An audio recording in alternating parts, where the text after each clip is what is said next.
നിനക്ക് പാപത്തെ ജയിക്കാൻ കഴിയാത്തതിന്റെ കാരണം, നിനക്ക് പാപത്തെ ജയിക്കാൻ കഴിയാത്തതിന്റെ കാരണം രക്തത്താൽ നീ വീണ്ടെടുക്കപ്പെട്ടിട്ടില്ല. രക്തത്താൽ നീ വീണ്ടെടുക്കപ്പെട്ടിട്ടില്ല. യേശു ക്രിസ്തുവിന്റെ രക്തത്താൽ നീ വീണ്ടെടുക്കപ്പെടാത്തതാണ് നിന്റെ പരാജയത്തിന് കാരണം. പാപത്തെ നിനക്ക് ജയിക്കാൻ കഴിയാത്തതിന്റെ കാരണം, ലോകത്തിന്റെ നൈമിഷികങ്ങളെ നിനക്ക് ജയിക്കാൻ കഴിയാത്തതിന്റെ കാരണം, ഒരു 15 മിനിറ്റോ ഒരു 5 മിനിറ്റോ തരമ സുഖങ്ങളിൽ നീ ജയിക്കാൻ കഴിയാത്തതിന്റെ കാരണം, അതിനകത്ത് നീ മുങ്ങി തപ്പുന്നതിന്റെ കാരണം യേശു ക്രിസ്തുവിന്റെ രക്തത്താലുള്ള ജയം നീ പ്രാപിച്ചിട്ടില്ല.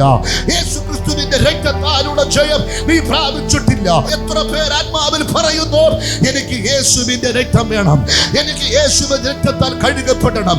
ഓ ഹല്ലേലൂയ. നിന്റെ പാപം എത്ര അവൻ കണ്ടും ചുവപ്പായാലും അത് ഹിമം പോലെ അവനെ വെളുപ്പിക്കുന്ന യേശുവിന്റെ പുണ്യാക രക്തത്തിന്റെ ശക്തി ദൈവം ചലിപ്പിച്ചു കൊണ്ടിരിക്കുന്നതിനാൽ വിശ്വസിക്കുന്ന ദൈവമക്കൾ